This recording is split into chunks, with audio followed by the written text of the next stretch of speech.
시청자 여러분 안녕하십니까? BOA 모닝뉴스입니다. 북한이 서해 위성 발사장에서 실험을 재개하고 이 비핵화가 더 이상 협상 의제가 아니라고 밝히자 미국 의회 상원 의원들은 대북 압박을 더 강화하라고 촉구했습니다. 미북 관계가 화염과 분노 상황으로 돌아가는 것을 경계하면서도 대북 압박은 필요하다는 것입니다. 첫 소식 오택성 기자가 보도합니다.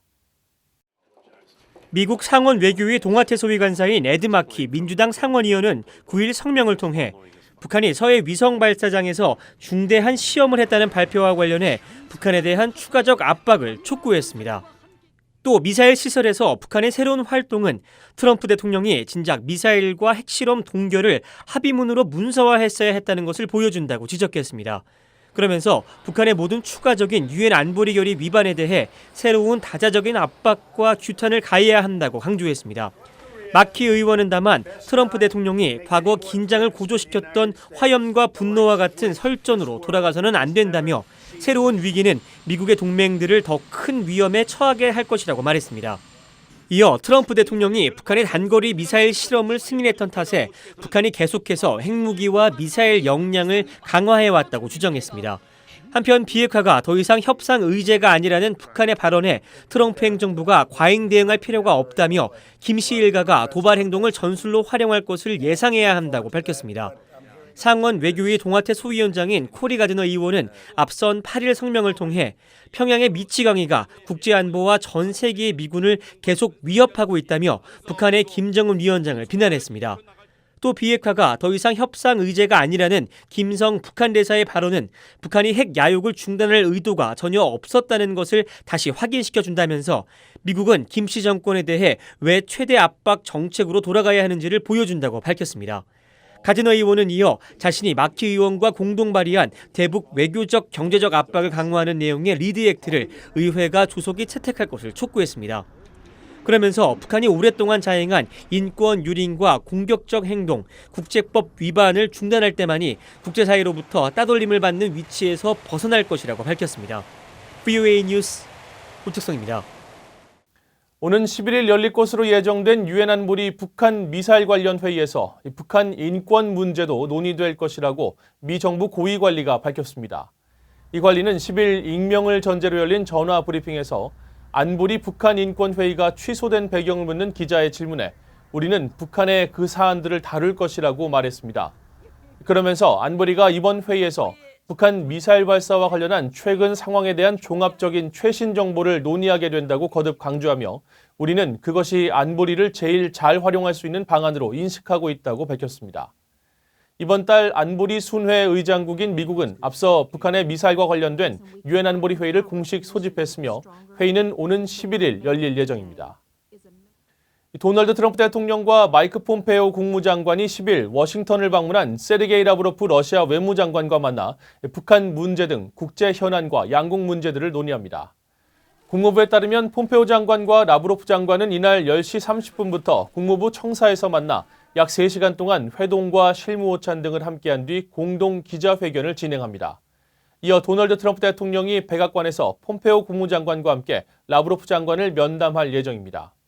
라브로프 장관이 워싱턴을 방문하는 것은 2017년 5월 이후 처음으로 양측은 연말을 앞두고 교착 상태에 빠진 미북 협상 재개 방안 등을 포함해 시리아 문제 등을 논의할 것으로 관측됩니다. 북한은 7일 중대한 시험을 했다고 발표한 뒤 이 시험의 성격에 대해서는 언급하지 않고 있습니다. 미국 내 전문가들은 액체 연료를 이용한 장거리 미사일이나 위성용 엔진을 시험했을 가능성에 무게를 뒀습니다. 또 성능을 위한 시험이라기보단 연말을 앞두고 미국에 보여주기 위한 것이라는 분석도 나왔습니다. 김영교 기자가 취재했습니다. 워싱턴의 민간단체인 참여과학자연대의 미사일 전문가 데이비드 라이트 박사는 9일 VOA에 북한이 동창리 발사장에서 꽤 큰 미사일 엔진 시험을 한 게 분명해 보인다며 장거리 미사일이나 우주 발사체에 이용될 수 있는 엔진으로 예상했습니다. 하지만 이번 시험의 목적은 미국에 보여주기 위한 측면이 더 컸을 것이라며 엔진의 성능 자체를 시험하려는 의도였다면 시험을 수차례 진행해야 한다고 지적했습니다. My guess is this was probably a stunt to get attention, and that while they could have learned something from it, what they learned was probably less than the sort of the PR ability of this test. 라이트 박사는 다만 만약 북한이 과거에 시험했던 것보다 크기가 더 큰 고체 연료 엔진을 시험했다면 주목해야 할 일이라고 말했습니다. 통상 고체 연료에 기반한 미사일은 액체 연료 미사일보다 더 빠르게 발사될 수 있어 더 큰 위협으로 간주됩니다. 그런데 북한이 동창리 발사장에 있던 기존의 수직 엔진 시험대를 활용했다면 액체 연료 엔진 시험에 더 무게를 둬야 한다는 분석입니다. I think that's right, that liquid propellant rockets you probably have to test vertically, whereas solid propellant ones you test horizontally. Because the solid propellant one doesn't care which way it's pointing. 맥도웰 박사는 그러면서 북한이 장기적으로 고체 연료는 미사일용으로, 액체 연료는 우주 발사체용으로 이용하기 위해 개발을 이어가겠지만 현재로선 고체 연료를 이용해 대륙간 탄도미사일을 발사시킬 역량은 완전하지 않다고 진단했습니다. 그런가 하면 북한이 이번에 고체 연료를 시험했을 가능성을 배제할 수 없다는 주장도 있습니다. They're playing a little bit of a game with us. They're holding it back, so we don't really know. But I think the thing that we're all quite worried about is that North Korea is on the verge of testing a much longer range solid propellant missile. 북한은 올해 단거리 미사일 등을 시험 발사한 뒤 관영 매체를 통해 빠짐없이 시험의 성격에 대해 공개했지만 이번엔 중대한 시험을 했다는 7일 조선중앙통신 발표 이외엔 후속 보도를 하지 않고 있습니다. VOA 뉴스 김연교입니다. 유엔 식량농업기구 FAO는 북한이 앞으로도 식량난이 더욱 심화될 것이라고 밝혔습니다. 자연재해에 취약하고 농기구와 비료가 부족해 식량난은 더 가중될 것이라는 전망입니다. 조은정 기자가 보도합니다.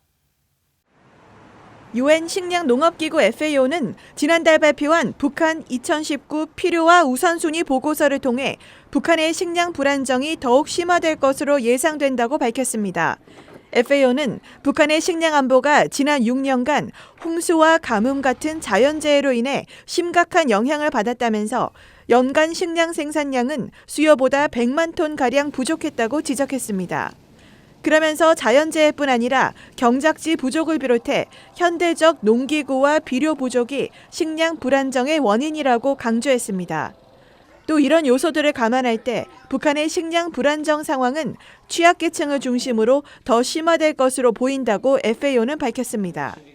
이어 북한에서 식량난과 영양실조가 만연해 있어 식량 생산량 감소로 인한 충격이 크다고 지적하면서 북한의 가장 큰 과제는 기후변화에 대한 대응 역량과 조기 경보, 재난 대비와 복구 등의 강화가 필요하다고 밝혔습니다.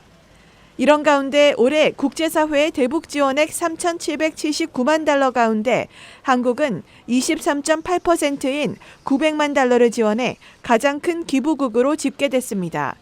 스위스는 22.8%인 863만 달러, 스웨덴, 러시아, 노르웨이, 독일, 캐나다, 프랑스 등이 뒤를 이었습니다. VOA 뉴스 조은정입니다. 한국과 호주가 공동으로 북한의 단거리 탄도미사일 발사에 대한 강한 우려를 표명하고 북한의 관련 유엔 안보리 결의를 충실히 이행할 것을 촉구했습니다. 두 나라는 10일 호주 시드니에서 한-호주 외교국방 2+2 회의를 열어 외교 안보 분야에서 전략적 협력과 영내 공동 현안에 대한 공조 강화 방안을 논의한 뒤 이 같은 내용의 공동 성명을 발표했습니다.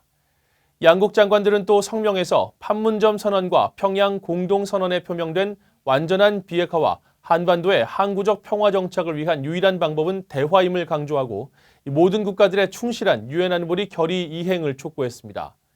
이와 함께 양국은 북한이 북미 대화와 남북 대화에 계속 참여할 것을 강조했습니다. 유럽연합 EU가 북한의 한반도 긴장을 고조시키고 상황을 불안정하게 만드는 모든 행동을 삼갈 것을 촉구했습니다. 버지니아 바투 EU 외교안보 정책 대변인은 미북 협상이 교착 상태에 빠진 가운데 최근 양국 간 거친 수사가 오가는 데 대한 VOA의 논평 요청에 이같이 답했습니다. 바투 대변인은 북한이 유엔 안보리 결의를 준수하고 핵 없는 한반도를 위한 신뢰 구축과 평화 안보 확립을 위한 지속적인 외교 과정에 다시 참여할 것을 기대한다며 미북 실무 협상 재개가 그 첫 조치가 될 것으로 기대한다고 말했습니다. 바투 대변인은 EU는 북한의 핵무기와 대량 살상무기, 탄도미사일 프로그램에 대한 완전하고 검증 가능하며 돌이킬 수 없는 해체 목표 달성을 위해 노력하고 있다고 덧붙였습니다. 이상으로 VOA 모닝뉴스를 마칩니다. 시청해주신 여러분 고맙습니다.